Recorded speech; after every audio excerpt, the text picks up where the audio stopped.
আজকের কেমিস্ট্রি ক্লাসে আমরা যে বিশেষ নিয়ে টপিক নিয়ে আলোচনা করা শুরু করব সেটা হচ্ছে অ্যাটমিক স্ট্রাকচার বা পরমাণুর গঠন। দেখো, এটা হচ্ছে কোর কেমিস্ট্রি একটা ইম্পর্টেন্ট টপিক। যারা সায়েন্স নিয়ে পড়াশোনা করছে তাদের অনেক কিছু মনে রাখা উচিত আর কি, কিন্তু যাদের মাধ্যমিকের পর আর্টস ব্যাকগ্রাউন্ড তাদের ক্ষেত্রে একটু ডিফিকাল্ট হতে পারে এই টপিকটা। কিন্তু গোড়া থেকে বোঝানোর চেষ্টা করব, যেগুলো এক্সাম ওরিয়েন্টেড টপিক মনে রাখা প্রয়োজন সেইগুলো আমরা আলোচনা করব। একটু খাতায় পরপর নোট ডাউন করে নাও। হেডিং করো পরমাণুর গঠন বা অ্যাটমিক স্ট্রাকচার বা স্ট্রাকচার অফ অ্যাটম। কীরকম টপিক পড়তে হয় বা কী কী ইনফরমেশন জানার দরকার ভালো করে বুঝে নাও। শুধু ইনফরমেশন নয়, কিছু কনসেপ্টও ক্লিয়ার করা প্রয়োজন। দেখো, কোনো পরমাণু তার গঠনটা ঠিক কীরকম সেই নিয়ে বিভিন্ন বিজ্ঞানের বিভিন্ন মতবাদ রয়েছে। সেই মতবাদগুলো একটু জিস্ট আমাদের পড়ে রাখা প্রয়োজন। যখনই কোনো মতবাদের কথা আসবে তখনই যে মতবাদটা প্রথমেই আমাদের জন্য ইম্পর্টেন্ট সেটা কি, সেটা হচ্ছে ডাল্টনের পরমাণুবাদ। নোট ডাউন করো, ডাল্টনের পরমাণুবাদ। এটা স্ট্র্যাটেজিকের প্রিয় প্রশ্ন। ডাল্টনের পরমাণুবাদ কত সালে গৃহীত হয় বলা যাবে? প্রথম প্রশ্ন, ডাল্টনের পরমাণুবাদ কত সালে গৃহীত হয়? ব্র্যাকেটে লিখে নাও, প্রথমেই সাল ইম্পর্টেন্ট, 1803 সাল। ঠিক আছে, এরপর আমরা কিছু স্বীকার্য অর্থাৎ ডাল্টনের পরমাণুবাদের কিছু বিশেষ টপিক নিয়ে বা কিছু বিশেষ স্বীকার্য নিয়ে আলোচনা করব। স্বীকার্যের মধ্যে প্রথমে কি কি বলেছে ডাল্টন? যেটা বলেছে যে যে কোনো পদার্থে অসংখ্য অতি ক্ষুদ্র নিরেট কণা দিয়ে গঠিত হয়, যেটি অ্যাটম বা পরমাণু নামে পরিচিত। হ্যাঁ কি না? তাহলে জাস্ট প্রথম পয়েন্ট লেখো যে প্রতিটি পদার্থ একটি নিরেট সূক্ষ্ম কণা দ্বারা গঠিত। নিরেট সূক্ষ্ম কণা দ্বারা গঠিত। স্যার, ডিসপ্লে দেখা যাচ্ছে না। দেখতে পাচ্ছ না? বাকিটা দেখতে পাচ্ছ? দেখা যাচ্ছে। দেখা যাচ্ছে। দেখা যাচ্ছে। ওকে ওকে, শাহরুখ একটু লেফট করে রিজয়েন করো, দেখতে পাবে। ওকে, সূক্ষ্ম কণা দ্বারা গঠিত। যেই কণাটাকেই কি বলা হয়? যেই কণাটাকেই উনি অ্যাটম বা পরমাণুর নাম দিয়েছেন। ওকে, 2 নম্বর পয়েন্ট কি বলেছেন? 2 নম্বর উনি কি বলেছেন? উনি বলেছেন যে পরমাণু হচ্ছে অবিভাজ্য। পরমাণু হচ্ছে অবিভাজ্য, অর্থাৎ পরমাণুকে ভাঙা যায় না। থার্ড পয়েন্ট উনি কি বলেছেন? উনি বলেছেন যে একই পদার্থের সকল পরমাণুর সমস্ত ভৌত ও রাসায়নিক ধর্মগুলি একই রকম। লিখে নাও, থার্ড পয়েন্ট নোট ডাউন করবে। একই পরমাণু না, সরি ভুল বলেছি, একই পদার্থের সকল পরমাণুর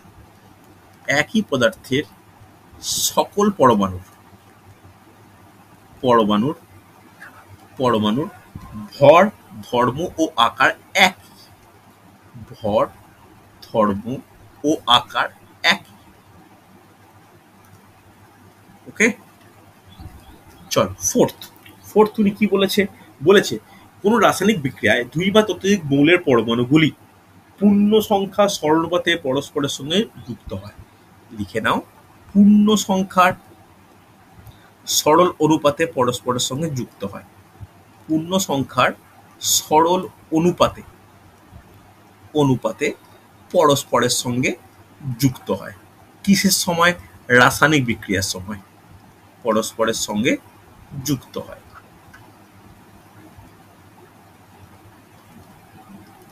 আচ্ছা, এটা কিন্তু ইম্পর্টেন্ট। তাহলে রাসায়নিক ক্রিয়া বিক্রিয়ার সময় 2 বা ততোধিক মৌলের পরমাণুগুলি পূর্ণ সংখ্যার সরলপাতে পরস্পরের সঙ্গে যুক্ত হয়, এবং শুধু যুক্ত হয় তো নয়, যুক্তর পরে কি সৃষ্টি হয়? যৌগিক পরমাণুর সৃষ্টি করে। অর্থাৎ যৌগিক পরমাণু সৃষ্টি করে। এটা গেল ডাল্টনের পরমাণুবাদ। কিন্তু দেখা যাচ্ছে বিজ্ঞানের অগ্রগতি বা বিভিন্ন আবিষ্কারের ফলে দেখা গেছে যে এই যে ডাল্টনের পরমাণুবাদ, এটার প্রচুর সীমাবদ্ধতা লক্ষ্য করা যায়, যার মধ্যে এই পয়েন্টটা সর্বৈবভাবে অবিভাজ্য। আমরা জানি একে আরো ছোট ইলেকট্রন, প্রোটন, নিউট্রন আদি কণার সমন্বয়ে গঠিত, তাই এটি সম্পূর্ণ ত্রুটিপূর্ণ। বোঝা গেছে? হ্যাঁ কি না? বিভিন্ন ক্ষেত্রে দেখা যায় যে শুধুমাত্র যে পূর্ণ সংখ্যা সরলপাতে যুক্ত হবে তাও নয়, ভগ্নাংশও হতে পারে। তাহলে থার্ড পয়েন্টটাও ভুল। এই ফোর্থ পয়েন্টটা ভুল। থার্ড পয়েন্টটা একমাত্র পুরোপুরিভাবে কারেক্ট, যেটি একই পদার্থের সকল পরমাণুর ভর, রাসায়নিক ধর্ম একই। তবে এখান থেকেও একটা এক্সেপশন রয়েছে, সেটা হচ্ছে আইসোটোপ। আইসোটোপ আইসোটোপ কাকে বলে আমরা পরে আসছি। আইসোটোপ যদি বলি তখনও হচ্ছে এই পয়েন্টটা ভুল হয়ে যায়। আইসোটোপ হচ্ছে একই পদার্থের পরমাণু, কিন্তু সেখানে প্রোটন সংখ্যা ডিফারেন্ট হওয়ার কারণে সেখানে কিন্তু তার ধর্ম ভর ডিফারেন্ট হতে বাধ্য হচ্ছে। বোঝা গেছে। এছাড়াও ডাল্টনের পরমাণুবাদের বহু রূপতা সংক্রান্ত কোনো ব্যাপারে কোনো আলোকপাত করতে পারেননি বলে ডাল্টনের পরমাণুবাদ বর্তমানে গ্রহণ করা হয় না। এইবার ডাল্টনের পরমাণুবাদের পরে যে তত্ত্ব আমাদের একটু জানতে হয় সেটা কি, লিখে রাখো, রাদারফোর্ড পরমাণু মডেল। রাদারফোর্ড পরমাণু মডেল রাদারফোর্ড পরমাণু মডেল এই রাদারফোর্ড পরমাণু মডেল কত সালে গৃহীত হয় বা কত সালে দেওয়া হয়? Any idea? নোট ডাউন করো, 1911 সাল। 1911 সাল। দেখো, রাদারফোর্ড একটা ভালো সম্পর্কে আলোচনা করেছে কি, যে তিনি গোটা যে পরমাণুর ব্যাপারটাকে দুটো অংশে ভাগ করে দিয়েছে। তাহলে ওনার দুটি অংশ দ্বারা গঠিত। তাহলে দুটি অংশ দ্বারা গঠিত হচ্ছে ফার্স্ট পয়েন্ট। উনি পরমাণুকে দুটি অংশ দ্বারা গঠিত বলেছে। কি কি অংশ, কি মনে হয়? দুটি অংশ কি কি? দুটি অংশ, একটা হচ্ছে নিউক্লিয়াস, যেটা কেন্দ্রক বলি, আর একটা হচ্ছে ইলেকট্রন মহল।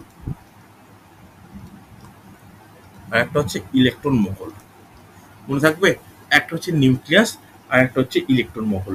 উনি কি বলেছেন, যে পরমাণুর ভর কোথায় কেন্দ্রীভূত থাকে? ভর কিন্তু নিউক্লিয়াসে কেন্দ্রীভূত থাকে। এটা একদম সর্বৈবভাবে সত্য। নিউক্লিয়াসে কেন্দ্রীভূত থাকে। মনে থাকবে, নিউক্লিয়াসে কেন্দ্রীভূত থাকে হচ্ছে। অসুবিধা নেই। এরপরে ভালো করে শোনো, খুব ইম্পর্টেন্ট, যে বাইরে থাকছে কি। আচ্ছা, এখানে লিখে দেওয়ার পয়েন্ট করার প্রয়োজন নেই। এই যে নিউক্লিয়াস হচ্ছে পজিটিভ, ইলেকট্রন কি নেগেটিভ। এই পজিটিভ আর নেগেটিভের মধ্যে কি থাকে? একটা একটা এর মধ্যে কিন্তু একটা আকর্ষণ বল ক্রিয়া করে। এই স্থির তাড়িতিক আকর্ষণ বল গোটাটাকে কি করে, একটা যে নিউক্লিয়াসের চারদিকে ইলেকট্রনিক ঘোরার জন্য প্রয়োজনীয় শক্তির যোগান দেয়। ঠিক আছে, লিখে রাখো। নেক্সট পয়েন্ট লেখো, স্থির তাড়িতিক আকর্ষণ বল কার কার মধ্যে? নিউক্লিয়াস ও ইলেকট্রন মহলের মধ্যে স্থির তাড়িতিক যে আকর্ষণ বল আছে সেটাই অভিকেন্দ্র বলের যোগান দেয়। লিখে দাও, আকর্ষণ বল অভিকেন্দ্র বলের যোগান দেয়। তাহলে এই অভিকেন্দ্র বল কোনটা?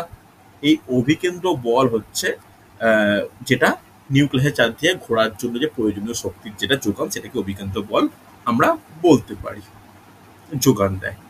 হ্যাঁ কিনা? তাহলে বাস্তবে দেখাতে চাইলে কিরকম দেখাতে পারি? এটা একটা নিউক্লিয়াস, মাঝখানে প্লাস, বাইরে কক্ষপথে ইলেকট্রন নেগেটিভ ঘুরে বেড়াচ্ছে। হ্যাঁ কিনা? তাহলে স্থির তাড়িতিক আকর্ষণ বল মানে এদের মধ্যে একটা বল কাজ করছে। হ্যাঁ কিনা? আবার যখন কেউ ঘোরে সেটা তার বিপরীত দিকে একটা অপকেন্দ্র বল কাজ করে। এই দুটো বিপরীতমুখী বল কাজ করার দরুন তার স্পর্শক বরাবর একটা মুভমেন্ট কাজ করতে থাকে। প্রতি মুহূর্তে স্পর্শক বরাবর একটা কাজ করতে থাকে। হ্যাঁ কি না? তাহলে প্রতি মুহূর্তে তার স্পর্শক বরাবর এইভাবে একটা ঘূর্ণন চলছে, যেটাই একটা বৃত্তাকার পাথওয়ে ফলো করে ঘোরার জন্য প্রয়োজনীয় শক্তির যোগান পাওয়া যাচ্ছে। এটা কি পেলাম? রাদারফোর্ডের পরমাণু মডেল। তবে যত বিজ্ঞানের অগ্রগতি হচ্ছে তত বলতে পারি রাদারফোর্ডের পরমাণু মডেল কিন্তু ত্রুটিপূর্ণ। ঠিক আছে, এই ত্রুটিকে সংশোধন করার জন্য যে মডেল নিয়ে আমাদের পরবর্তী ক্ষেত্রে আলোচনা করার প্রয়োজন, সেটা কি? লিখে নাও, বোরের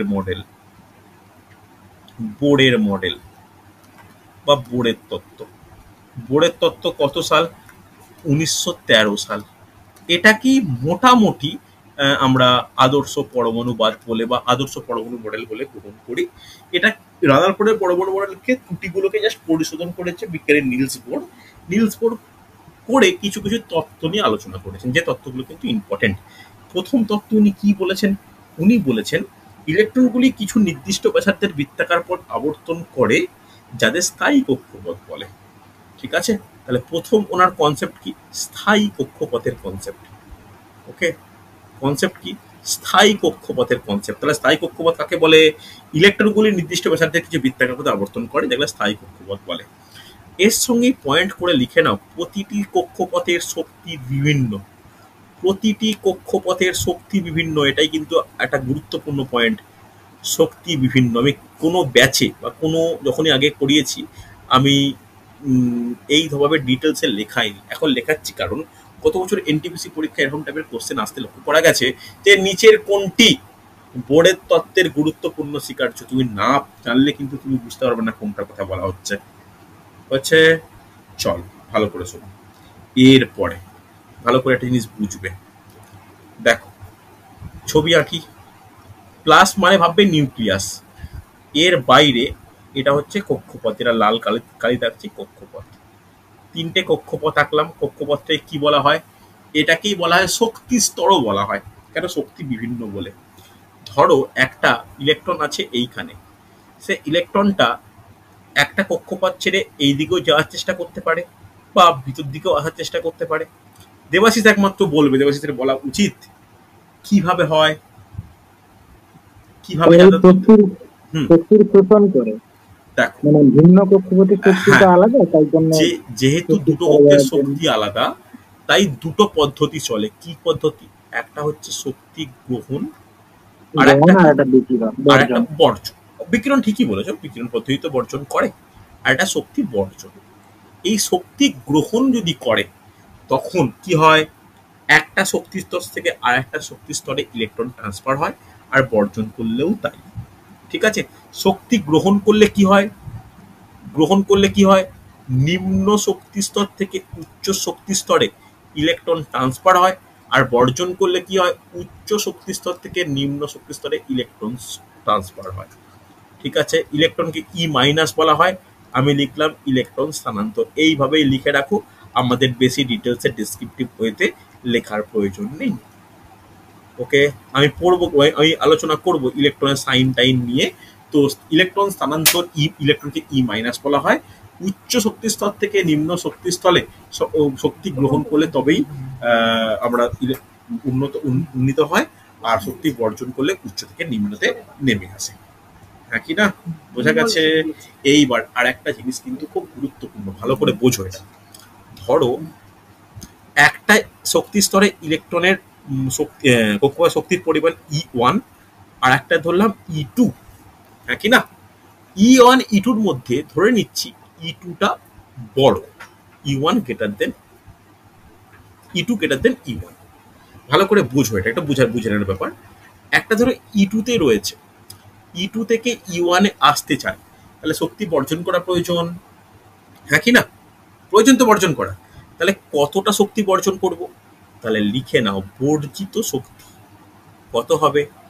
বর্জিত শক্তি হবে উভয় শক্তি স্তর বা কক্ষপথের শক্তির পার্থক্য E2 মাইনাস E1। লিখে নাও, এটা পয়েন্ট করে লিখে নাও, মুখে বলছি। শক্তি গ্রহণ বা বর্জনের মান হয় উভয় শক্তি স্তরের শক্তির পার্থক্য। লিখে নাও, আমি লিখছি না, এটা তোমরা লিখে নাও যে শক্তি গ্রহণ বা বর্জনের মান হয় উভয় শক্তি স্তরের শক্তির পার্থক্য। বুঝা গেছে? চল পরবর্তী নোট ডাউন করো। এই যে শক্তি স্তর বা স্থায়ী কক্ষপথ, একে নিলস বোর KLMN বা 1, 2, 3, 4 হিসাবে চিহ্নিত করে গেছে। ঠিক আছে? লিখে নাও, বোরের তত্ত্ব অনুযায়ী স্থায়ী কক্ষপথ বা শক্তি স্তরগুলিকে KLMN বা 1, 2, 3, 4 হিসাবে চিহ্নিত করে গেছে। আচ্ছা, একই না? ক্লিয়ার? ভালো করে দেখো, কোনো ডাউট থাকলে বলো আমাকে। হয়েছে না হয়নি? রেসপন্স করো। হ্যাঁ স্যার, হয়েছে। চলো এরপরে নোট ডাউন করে নাও যে পরমাণুর আদি কণা। আমরা জানি এটা যে পরমাণু হচ্ছে 3টি কণা দ্বারা গঠিত। লিখে নাও পরমাণুর আদি কণা। এই আদি কণা বলতে আমরা একদম মানে যেভাবে নোট রেডি করতে হয় কম্পিটিটিভ এক্সামে, তোমাদের কাজকে আরো সরল করে দেওয়ার জন্য আমি বলে দিচ্ছি, যাতে সহজে মুখস্থ করতে পারো। ভালো করে দেখো, সহজে যেন মুখস্থ করা যায়।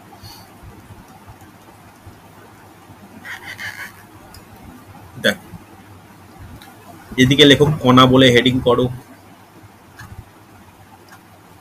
এখানে চিহ্ন লেখো, কি কি ডিটেলস আলোচনা করব, চিহ্ন লেখো, তারপর লেখো আবিষ্কারক,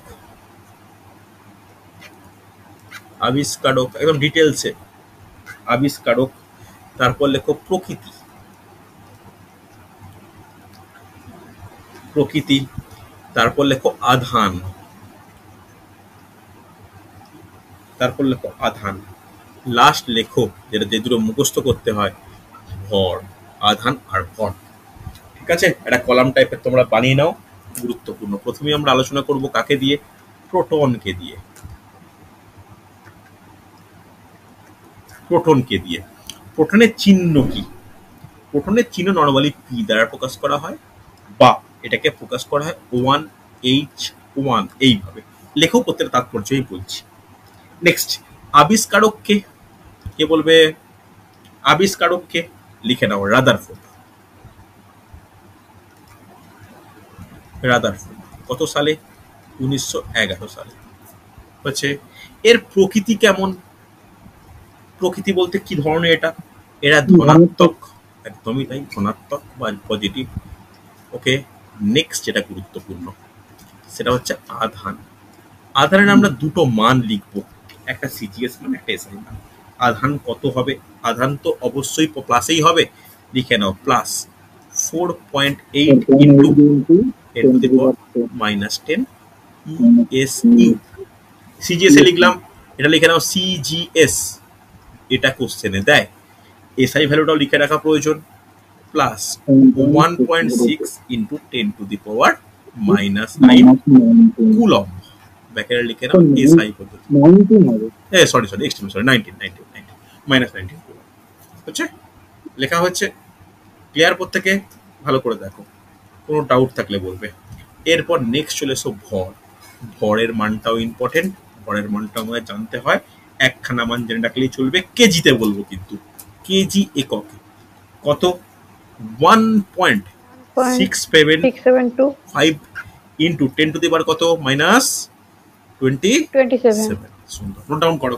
দেখো, একটা লাইনের মধ্যে প্রচুর এমসিকিউ এর ইনফরমেশন রয়েছে, একটা লাইনের মধ্যে প্রচুর এমসিকিউ এর ইনফরমেশন রয়েছে হচ্ছে। প্রোটনের পর নোট ডাউন করবে ইলেকট্রন, ইলেকট্রন, ইলেকট্রনের চিহ্ন কি? ই মাইনাস, যেটা আগে লেখালাম।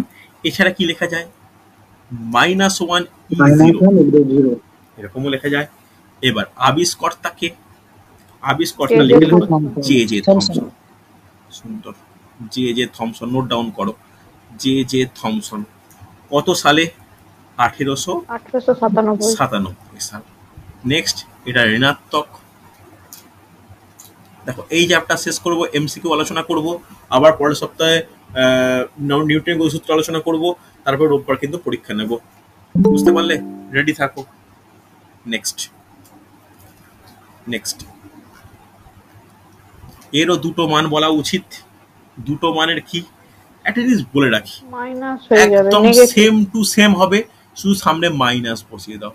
-4.8 into 10 to the power -10 ESU ব্র্যাকেটে CGS, -1.6 into 10 to the power -19 coulomb ব্র্যাকেটে ESU। ওকে, শুধু মানটা সেম, সরি এসও বলছি, সরি এস। দেখো, মানটা সেম, শুধু এর পরিবর্তন, মানে চিহ্নের মানে চিহ্ন প্লাস আর মাইনাস, যেহেতু ধনাত্মক আর ঋণাত্মকের পার্থক্য হচ্ছে। এইবার এর মানটা কত? অবশ্যই কেজি এককে বলবো। কত হবে? 9.1 ইন্টু 10 টু দি পাওয়ার -31। হ্যাঁ কি না? চল, লাস্ট হচ্ছে নিউট্রন। নিউট্রন, তাহলে নিউট্রনের সাইন কি? নিউট্রনের সাইন হচ্ছে এন, বা লিখে রাখো 0N1। ওকে, তাহলে আবিষ্কর্তাকে, আবিষ্কর্তাকে স্যাডউইক, স্যাডউইক, জেমস স্যাডউইক বা জে স্যাডউইক। স্যাডউইক কত সালে আবিষ্কার করেছে? অনেক পরবর্তী ক্ষেত্রে আবিষ্কার হয়েছে, 1932 সালে। এবার এটা প্রকৃতি কি? এটার কোনো তড়িৎ আধান নেই, তড়িৎ। নিস্তড়িৎ। নিশ্চয়ই নিস্তড়িৎ। ওকে, এর আধান তাহলে কি বলতে পারি? এর আধান শূন্য। 0, কিন্তু এর ভর আছে। এর ভরের মানটা কেজি এককে কত লিখে নাও। প্রোটনের ভরের 1.674 হ্যাঁ 675 ইন্টু 10⁻⁻27 কেজি। দেখো এই একটা পেজের মধ্যে স্ক্রিনশট নাও, প্রচুর ইনফরমেশন রয়েছে কিন্তু মনে রাখার মতো। লেখা হচ্ছে নাকি না? রেসপন্স করো। স্যার আগের পেজটা একবার দেখান। দেখে নাও, বুঝতে অসুবিধা হলে বলো কিছু বোর্ডের তথ্য সংক্রান্ত। হ্যাঁ ঠিক আছে, হয়ে গেছে। হয়েছে, চলো।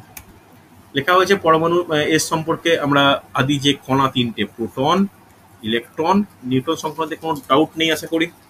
এগুলোই আমাদের জন্য কিন্তু গুরুত্বপূর্ণ।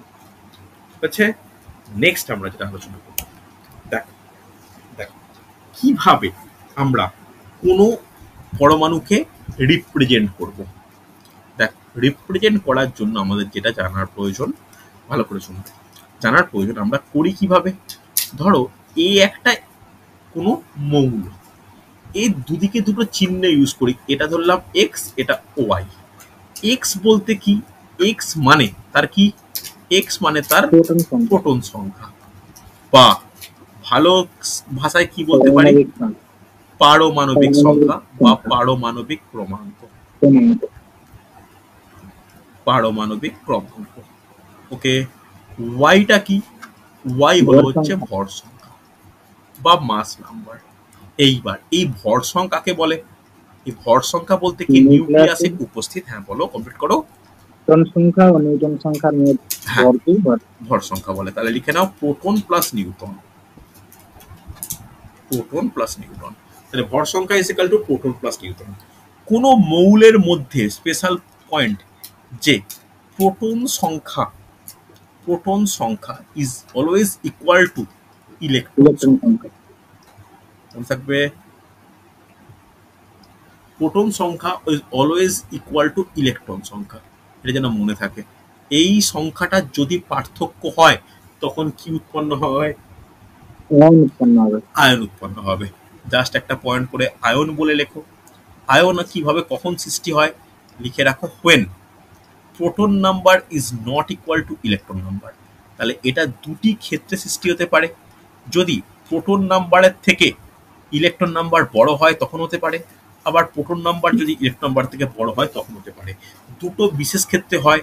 যদি ইলেকট্রন গ্রহণ করে তখন হবে এই সিচুয়েশনটা, যে প্রোটন এর সংখ্যাটা থেকে ইলেকট্রন বেড়ে যাবে, তখন কি গঠিত হবে?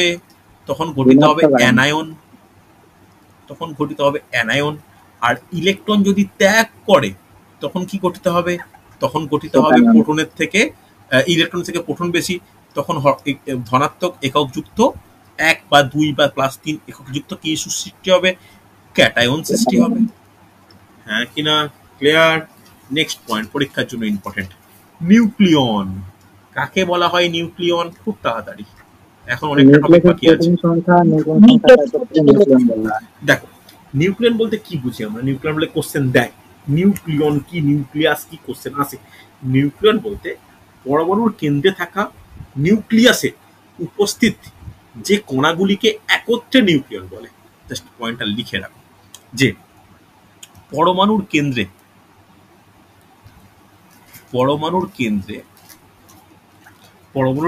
থাকা নিউক্লিয়াসে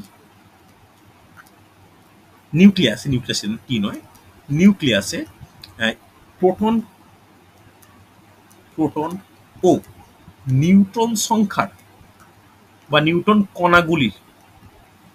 গুলিকে একত্রে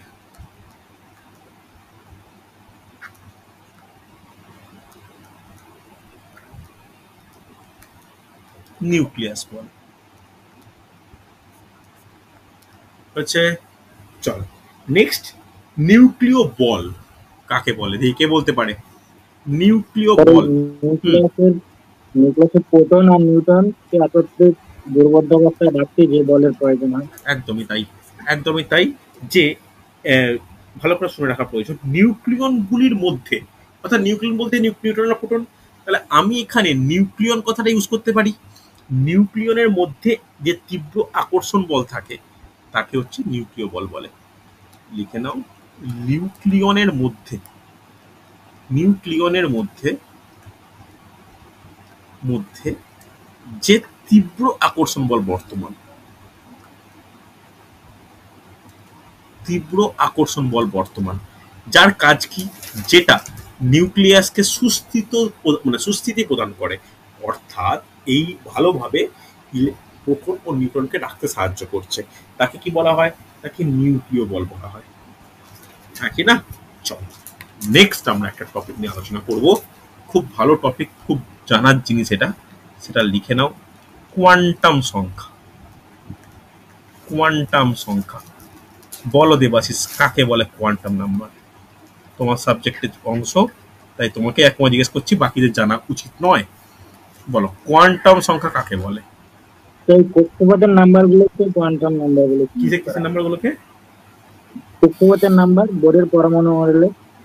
শুধু সেটাই কোয়ান্টাম নাম্বার, আর কোনো কোয়ান্টাম নাম্বার নেই?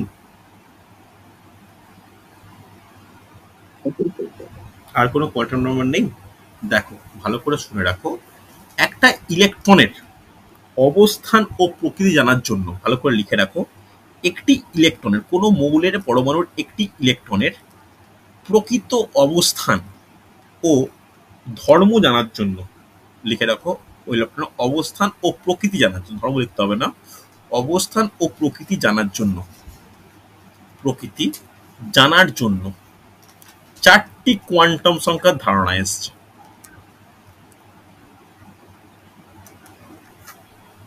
চারটি কোয়ান্টাম সংখ্যার ধারণা এসছে। ওকে, এটা কিন্তু খুব গুরুত্বপূর্ণ। এবার চারটে কোয়ান্টাম সংখ্যা নিয়ে একটু ডিটেলস আলোচনা করব। ফার্স্ট কোয়ান্টাম সংখ্যা কি কি? এক নম্বর কোয়ান্টাম সংখ্যা কি? লিখে নাও, মুখ্য কোয়ান্টাম সংখ্যা, মুখ্য কোয়ান্টাম সংখ্যা, যাকে ইংলিশে বলা হয় প্রিন্সিপাল কোয়ান্টাম নাম্বার। মুখ্য কোয়ান্টাম সংখ্যা রেল আর ডাব্লিউবিসিএস ছাড়া অন্য পরীক্ষায় সেই অর্থে আসে না। যাকে কি দ্বারা প্রকাশ করা হয়? যাকে স্মল এন দ্বারা প্রকাশ করা হয়, মনে রাখো। ঠিক আছে, এই মুখ্য কোয়ান্টাম সংখ্যা মানে কি ভালো করে শোনো। মুখ্য কোয়ান্টাম সংখ্যা হলো স্থায়ী কক্ষপথ বা শক্তি স্তরের, হ্যাঁ কিনা? স্থায়ী কক্ষপথ বা যেটাকে আমরা শক্তি স্তর বলি, এটাই কিন্তু মুখ্য কোয়ান্টাম সংখ্যা, যার মান কিরকম হতে পারে? 1, 2, 3, 4, 5, 6, 7, 7 এর বেশি কিন্তু এর মানে কক্ষপথ দেখা যায় না। কথাটা ক্লিয়ার? নোট ডাউন করবে যে এর মান ধনাত্মক পূর্ণ সংখ্যা হয়। ঠিক আছে, কক্ষপথ মানেই, কক্ষপথের যে সংখ্যা সেটা মানেই মুখ্য কোয়ান্টাম সংখ্যা। এটা থেকে কি জানা যায়? এটা থেকে কি জানা যায় বলতে পারবে? এটা থেকে কি জানা যায়? প্রথম কথা, এই কোয়ান্টাম সংখ্যা থেকে পরমাণুর ব্যাসার্ধ জানা যায়। জানতে পারি তো, না জানতে পারা যায় না? পরমাণুর ব্যাসার্ধ জানা যায়। কি করা যায়? শক্তি জানা যায়। ব্যাসার্ধ আর শক্তি জানা যায় এই এন এর মানের উপর ডিপেন্ড করে। অর্থাৎ একটা জিনিস একে মুছে দেবো, ধরো কোনো একটা পরমাণু, এটা তার নিউক্লিয়াস, যেটা হলুদ কালার দিলাম, এরপরে বাইরে তার কক্ষপথ আছে। এখানে কটা কক্ষপথ দেখতে পাচ্ছ তুমি? দুটো, 1 আর 2।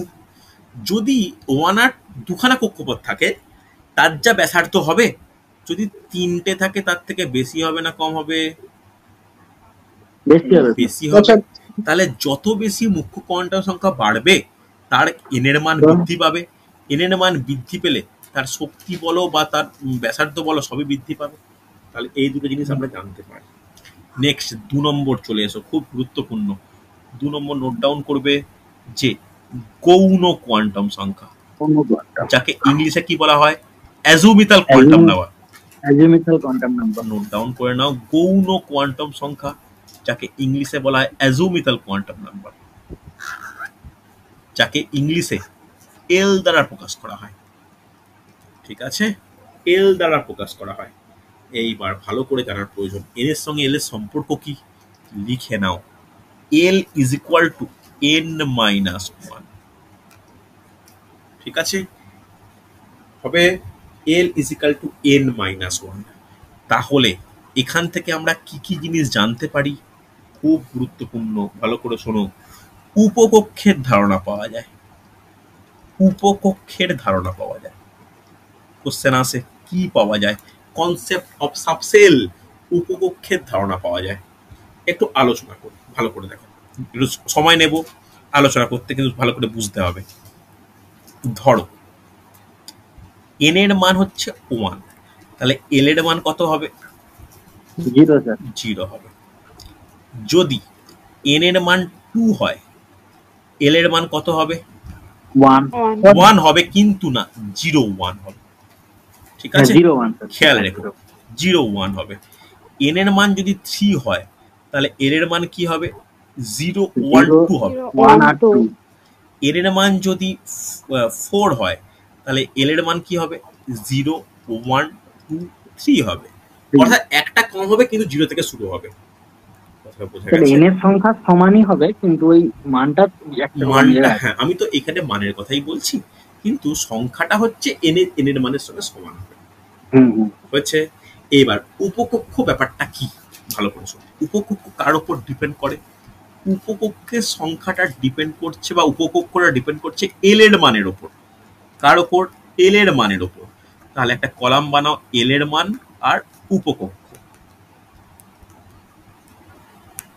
উপকক্ষ দেখো, এল এর মান যখন 0 1 2 3, ওকে, এল এর মান 0 হলে কি উপকক্ষ?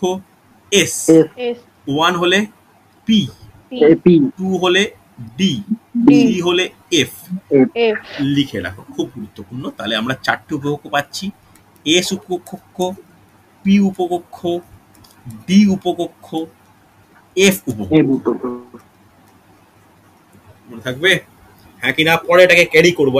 আপাতত এটুকু জেনে রাখো, পরে এটাকে ক্যারি করবো, ক্যারি করে এটাকে নিয়ে যাব, মানে অন্য কি কি ব্যাপার আছে আমি সেই নিয়ে আলোচনা করবো।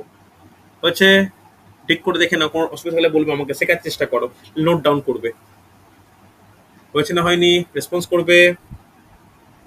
শাহরুখ ক্লিয়ার? হ্যাঁ স্যার, ক্লিয়ার। পাপ্পু সাথী লিখেছো? প্রসেনজিৎ নোট ডাউন করো, না বুঝতে বলে বলো আমাকে। চলো হ্যাঁ স্যার। নেক্সট, হ্যাঁ স্যার, হয়েছে। 3 নম্বর। 3 নম্বর হচ্ছে কি, লিখে নাও, যে চৌম্বকীয় কোয়ান্টাম। চুম্বক, হ্যাঁ। চৌম্বকীয় কোয়ান্টাম সংখ্যা, বা যেটাকে নর্মাল ক্ষেত্রে চুম্বক কোয়ান্টাম সংখ্যাও বলা হয়, কোয়ান্টাম সংখ্যা। ওকে, যাকে কি দ্বারা প্রকাশ করা হয়? যাকে প্রকাশ করা হয় এম দ্বারা, ম্যাগনেটিক কোয়ান্টাম নাম্বার, বা ছোট হাতের এম দ্বারা প্রকাশ করা হয়।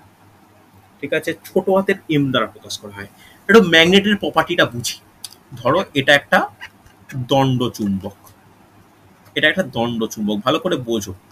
11-12 অনেকের ডাউট থাকে যে কেমিস্ট্রি ব্যাপারটা বুঝিনি ভালো করে, তো শিখে নাও, বুঝতে পারবে। ঠিক এর একদম কোনো, ধরো এইটা হচ্ছে একটা চুম্বক, এই চুম্বকের যত সাইডের দিকে সরা যায়, তার কি বৃদ্ধি পায়? তার শক্তিটা বৃদ্ধি পায়। হ্যাঁ, শক্তি বৃদ্ধি পায়। কিন্তু একদম মাঝ পজিশনে এর কি হয়? মাঝ পজিশনে কি হয়? সব থেকে চৌম্বক শক্তিটা কম, বা আকর্ষণ করা এটা কম। যত দু ধারে যাব, দুটো ধরো মেরু, একটা হচ্ছে ধরো এটা সাউথ, এটা ধরো নর্থ, যত যাব তত বিপরীত হলেও কি হবে? তত শক্তি বৃদ্ধি পাবে, শক্তি বৃদ্ধি পাবে, কিন্তু একদম মাঝখানে শক্তি হ্রাস। এই কনসেপ্টটা এখানে কিন্তু কাজে লাগবে। কিভাবে একটু ভালো করে বুঝে নাও। এখানে এম এর একটা বিশেষ মান হয়। এম এর মান কি হয়? 12+1। তবে এটা কিন্তু এম এর মান নয়, ভালো করে বোঝো, এটা কিন্তু এম এর মান নয়। এটা কি? এটা হচ্ছে এম এর সংখ্যা, অর্থাৎ কতগুলি এম বর্তমান, কতগুলি এম পাওয়া যাবে। ঠিক আছে, কনসেপ্টটা বোঝো ভালো করে। তাহলে এল এর মান যখন 0, ওকে, তখন এম এর কতগুলি মান পাওয়া যাবে? 2 × 0 + 1 একটি মান পাওয়া যাবে। সেই মানটা কত হবে? সেই মানটা 0ই হবে। কারণ এটা কাঁটা, মনে করো এটা হচ্ছে কাঁটা, সেই সংখ্যার কাঁটা যেমন থাকে না, মাঝখানে 0, এদিকে +1, এদিকে +2, এদিকে +3, এদিকে +4, আবার এখানে -1 -2, মনে পড়ছে তো এগুলো ক্লাস 6 এ শিখেছিলাম। তাহলে প্রথম কিছু নেই মানে কোনটা? কিছু নেই মানে 0। যত যাব তত দুদিকেই সমানভাবে সরবো। কিভাবে? নেক্সট ভালো করে দেখো, l = 1, তাহলে m এর কটি মান পাবো? 2 × 1 + 1 = 3টি মান। 3টি মান বলে মান মানে দেখো কতটা নেওয়া হচ্ছে, এতটা নিতে পারি 3টে মানে, হ্যাঁ কি না? তাহলে m এর কটা মান পাবো? m এর মান -1, 0, +1, দেখো 3টি মান পাচ্ছি, হ্যাঁ কি না? কতটা ক্লিয়ার হচ্ছে? রেসপন্স করো। চলো, l এর মান যখন 2, তাহলে m এর কটি মান পাবো? 5টি পাবো। 5টা। কি করে পাবো তো নিশ্চয়ই বুঝতে পারছো, 2 × 2 + 1। এবার কি কি হয়? -2, -2 -1 0 +1 0 +1 +2 হচ্ছে yes or no? যখন l এর মান 3, তখন m এর কি পাচ্ছি? 7টি মান। তাহলে কি কি 7টা মান কি কি? 7টা মান কি কি? -3 থেকে +3 পর্যন্ত। তাহলে -3, -2, -1, 0, +1, +2, +3, 7টি মান পাচ্ছি তো, হ্যাঁ কি না? ভালো করে দেখো হচ্ছে। এরপরে এই যে m এর মান থেকে আমরা কিসের ধারণা পাই? বলা যাবে m এর মান থেকে আমরা কিসের ধারণা পাই? আমরা পাই কক্ষকের ধারণা, অরবাইটালের ধারণা। ঠিক আছে, কিসের ধারণা পাই? কক্ষকের ধারণা, যাকে ইংলিশে বলা হয় অরবাইটাল। ঠিক আছে, ক্লিয়ার? দেখো কিভাবে ধারণাটা পাচ্ছি, ভালো করে বোঝো, নিজেরাই বুঝতে পারবে। যখন l এর মান 0, তখন কোন উপকক্ষ হয়? s। লিখতে পারি এখানে s বলে, এখানে s বলে লিখতে পারি। যখন 1, তখন কি হয়? p। P, যখন 2, তখন কি হয়? D, d। যখন 3, তখন কি হয়? f। F, তাহলে বলো, ছোট ছোট করে বানাই, ভালো করে দেখো, খুব ভালো করে বুঝবে। s, p, d, f। তাহলে s, p, d, f তো s এর ক্ষেত্রে m এর মান কটি? একটি তো, একটি মানে আমি একটা বক্স করব। p এর মান কটা? p এর মান 3টে, 3টে বক্স করলাম। 4 এর মান, d এর মান কত? 5টা, 5টা বক্স করলাম। f এর মান কটি? 7টা, 7টা বক্স করব। এই বক্সের তাৎপর্য আছে, 1 2 3 4 5 6 7, এই বক্সের তাৎপর্য আছে। এই বক্সটাই কি? বক্সের সংখ্যাই হলো কক্ষকের সংখ্যা। মনে থাকবে? রেসপন্স করো, হ্যাঁ কি না? হচ্ছে। তাহলে এস এ কটা কক্ষক বর্তমান? একটি। পিতে কটা কক্ষক বর্তমান? 3টে, ডিতে 5টি, এফ এ কটি? 7টি। কথাটা ক্লিয়ার, হ্যাঁ কি না? এবার গুরুত্বপূর্ণ একটা থিওরেম মনে রাখা দরকার, লিখে নাও।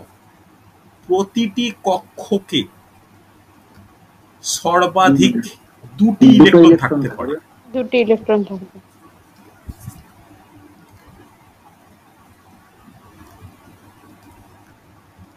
ওকে, প্রতিটি কক্ষকে সর্বাধিক 2টি ইলেকট্রন থাকতে পারে। এটা কে বলে গেছে? কে বলেছে এটা? কিসের সূত্র? লিখে রাখো, হুন্স মাল্টিপ্লিসিটি ল। লিখে রাখো, হুন্ডের সূত্র বা হুন্ডের মাল্টিপ্লিসিটি সূত্র। এটাও কোশ্চেনে আসে কিন্তু, হুন্ডের মাল্টিপ্লিসিটি সূত্র। তাহলে ভেবে দেখো, একটা কক্ষপথে 2টি ইলেকট্রন, তাহলে সরি, একটা কক্ষকে 2টি ইলেকট্রন, তাহলে এসে কটা ইলেকট্রন থাকবে? 2টি। পিতে কটা থাকবে ইলেকট্রন? 6টি। এফ এ 10টা, সরি ডিতে 10টা, এফ এ 14টা। ক্লিয়ার হয়েছে নাকি না? রেসপন্স করো। হ্যাঁ স্যার। বোঝা গেছে না যায়নি? ভালো করে দেখো, যতটা বললাম বুঝতে পেরেছো? হ্যাঁ কি না? ক্লিয়ার হয়েছে না হয়নি? হ্যাঁ স্যার। হয়েছে। চলো লাস্ট লিখে নাও, ঘূর্ণন কোয়ান্টাম সংখ্যা। লিখে নাও 4 নম্বর, ঘূর্ণন কোয়ান্টাম সংখ্যা। ঘূর্ণন কোয়ান্টাম সংখ্যা। তাহলে এই ঘূর্ণন কোয়ান্টাম সংখ্যা কি দ্বারা প্রকাশ করি আমরা? স্পিন কোয়ান্টাম নাম্বার এস দ্বারা। এস। ওকে, তাহলে একটা জিনিস মনে রাখবে, এখান থেকে আমরা কি জানা যায়? এখান থেকে ঘূর্ণনের প্রকৃতি সম্পর্কে জানা যায়। ঘূর্ণনের প্রকৃতি, ঘূর্ণনের প্রকৃতি। ওকে, এই এর ক্ষেত্রে, এস এর ক্ষেত্রে দুটো মান হয়। কি কি মান? একটা হচ্ছে প্লাস হাফ, মাইনাস হাফ। ওকে, মানে একটা কক্ষক যদি আঁকি এস এর ক্ষেত্রে, এস এর ক্ষেত্রে কটি কক্ষক? একটি কক্ষক। একটি কক্ষকে কটি ধরতে পারে? দুটো ইলেকট্রন। তাহলে একটা প্লাস হাফ আর একটা মাইনাস হাফ, বা আরেকটা ভাবে চিহ্নিত করা যায় ঠিক এরকম ভাবে, একটা ঘড়ির কাঁটার দিকে একটা উল্টো দিকে, এইভাবে ক্লকওয়াইজ আর অ্যান্টি ক্লকওয়াইজ। বুঝতে পারলে? পরে একটা এস মানে একটা ইলেকট্রন, দুটো লিখেছি মানে একটা প্লাস একটা হাফ মাইনাস হাফ মানে দুটি ইলেকট্রন। কথাটা ক্লিয়ার হলো? রেসপন্স করো হ্যাঁ কি না। হয়েছে? হয়েছে প্রত্যেকের? চলো এরপরে, এরপরে নোট ডাউন। আচ্ছা, পরে পরে পেজেই নোট ডাউন করি। এটা কিন্তু খুব গুরুত্বপূর্ণ, ভালো করে শুনে রাখো। যে লিখে রাখো, গুরুত্বপূর্ণ তথ্য বলে হেডিং করো। যেহেতু সংজ্ঞা টঙ্গা আমাদের জন্য ইম্পর্টেন্ট নয়, আমাদের ইনফরমেশন প্রয়োজন, আমি ইনফরমেশনটা নোট ডাউন করাবো।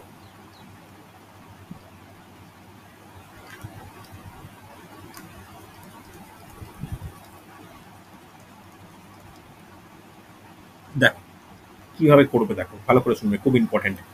একটা এখানে লেখো যে নাম, তারপর এখানে লেখো প্রোটন, এখানে লেখো নিউট্রন। কি বলতে নিজে বুঝতে পারবে। নিউট্রন। এখানে লিখবে N, N minus P, Newton সংখ্যা মাইনাস প্রোটন সংখ্যা। এখানে লেখো, তারপর লেখো ভর সংখ্যা, তারপর লেখো ইলেকট্রন, ইলেকট্রন, তারপর নোট ডাউন করো পরমাণু সংখ্যা,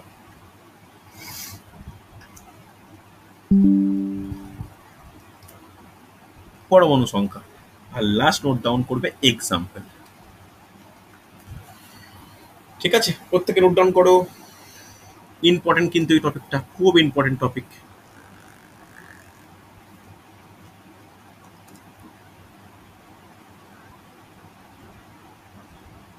লিখেছো এইভাবে? একই না?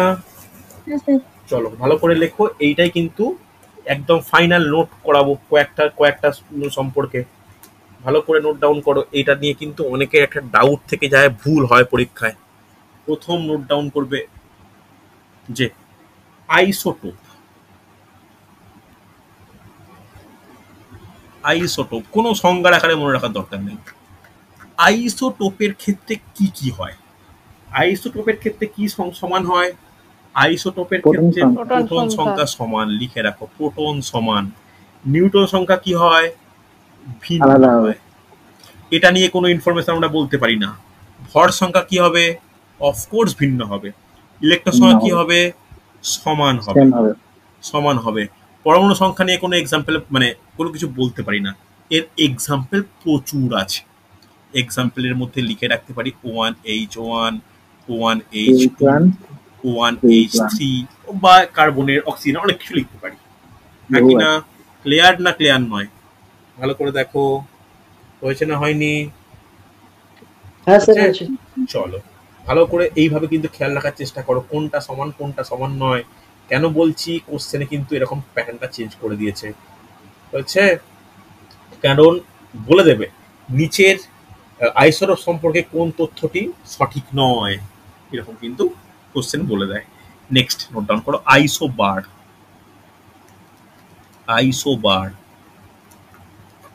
আইসোবার, আইসোবারের ক্ষেত্রে কি? আইসোবারের ক্ষেত্রে প্রোটন সংখ্যা আলাদা, আলাদা হবে, নিউটন সংখ্যা ভিন্ন।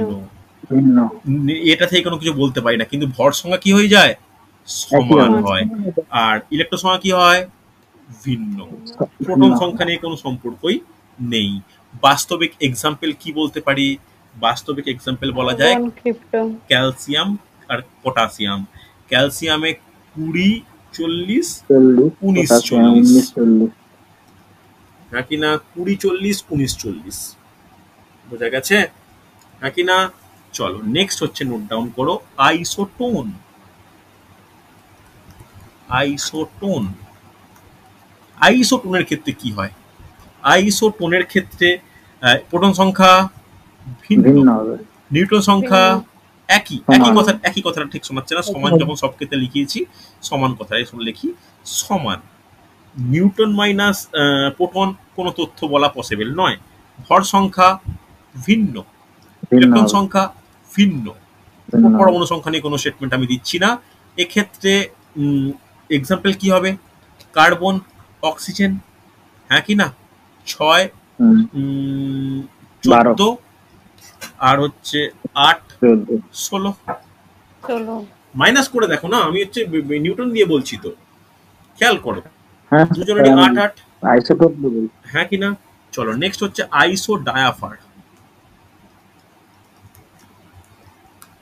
আইসো ডায়াফার, ওকে। এই আইসো ডায়াফারে কি হয়? আইসো ডায়াফারে ভিন্ন হয় প্রোটন সংখ্যা, ভিন্ন হয় নিউটন সংখ্যা, কিন্তু প্রোটন মাইনাস নিউটনটা সমান হয়। সমান, ইম্পর্টেন্ট, স্টার দিয়ে রাখলাম, ঠিক আছে। এটা ভিন্ন, ভর সংখ্যা ভিন্ন, ভিন্ন, ইলেকট্রন সংখ্যা ভিন্ন। আর এটা নিয়ে কোনো তথ্য বলতে পারি না। এর বাস্তবিক এক্সাম্পল কি? ইউরেনিয়াম আর থোরিয়াম। ইউরেনিয়ামের ক্ষেত্রে কি? 92, 92, 235, আর হচ্ছে 90, 231। 231। তোমরা বের করবে প্রত্যেকটা ইলেকট্রন সংখ্যা, প্রোটন সংখ্যা দিয়ে করতে পারবে। নেক্সট নোট ডাউন করো, আইসো স্টার। এই কে বলতে পারে আইসো স্টার বলতে কি বুঝি? আইসো ইলেকট্রন সংখ্যা সমান, কি সংখ্যা সমান? Electron electron. তাহলে সংখ্যা, বাকিগুলো বলা যায় না, একমাত্র ইলেকট্রন সংখ্যা সমান হয়, বাকি কোনো তথ্য দেওয়া যায় না। আচ্ছা আচ্ছা আচ্ছা, ইলেকট্রন সংখ্যা সমান মানে পরমাণু সংখ্যাও সমান হবে বা হতে বাধ্য। এক্সাম্পল কি? সহজ দুটো এক্সাম্পল নোট ডাউন করো, CO2, এন N2O আর CO, CO2, ঠিক আছে। লাস্ট নোট ডাউন করো, আইসো ইলেকট্রনিক। আইসো ইলেকট্রনিক, আইসো ইলেকট্রনিক, নোট ডাউন করেছো? এর এর কি স্পেশাল ফিচার্স? এর একমাত্র ইলেকট্রন সংখ্যা সমান, পরমাণু সংখ্যাও সমান নয়। যেমন কি এক্সাম্পল হবে কার্বন মনোক্সাইড আর নাইট্রোজেন। দারুণ টপিকটা আলোচনা হলো, একটু তোমরা কিন্তু ভালো করে দেখে নাও। যেগুলো সমান সেগুলোকে আমি বক্স করে স্টার দিচ্ছি, যেগুলো সমান সেগুলোকে আমি বক্স করে স্টার দিচ্ছি, বুঝতে পারলে? ভালো করে দেখে নাও, এইরকম ভাবে করলে মনে রাখতে সুবিধা হবে কিনা নিজে ভাবো। আমি কোনো ব্যাচে, আমি এখনো পর্যন্ত কোনো ব্যাচে আমি এইরকম ভাবে লেখাইনি, এখন মনে হলো আমার এইভাবে লেখানোটা প্রয়োজন, মানে কোশ্চেনের প্যাটার্ন দেখে। হয়েছে? যারা পরে জয়েন করেছো স্ক্রিনশট নাও, ক্লিয়ার হয়ে যাবে এই টপিক, হ্যাঁ কি না? ভালো করে দেখো, কোনো ডাউট থাকলে আমাকে বলো যে স্যার বুঝতে পারেনি। হচ্ছে না হয়নি? ক্লিয়ার প্রত্যেকে? হ্যাঁ স্যার, ক্লিয়ার। একদম ক্লিয়ার তো? দেখো পরমাণু গঠন আমি একটা একটা দিনে শেষ করলাম, এরপরে এমসিকিউ আলোচনা করতে গিয়ে আরো টপিক আমাদের বেরোবে, আরো নতুন নতুন আলোচনা হবে, তখন আমরা ডিটেলসে সেই টপিকগুলো নিয়ে আলোচনা করব, ঠিক আছে? চলো আজকে তাহলে এতটাই থাক। আগামীকালও আমি ক্লাস নেবো, আজকে রাত্রিবেলা পারলে ক্লাস নেবো, রাত্রিবেলা ম্যাথ ক্লাস নেব আমি, খুব সম্ভবত আমি 9টা 15 ক্লাস নেব। আমি তোমাদেরকে গ্রুপে বিকালে যদি সম্ভব হয় আমি মেসেজ করে দেবো, ঠিক আছে? চলো তাহলে আজকে এতটাই।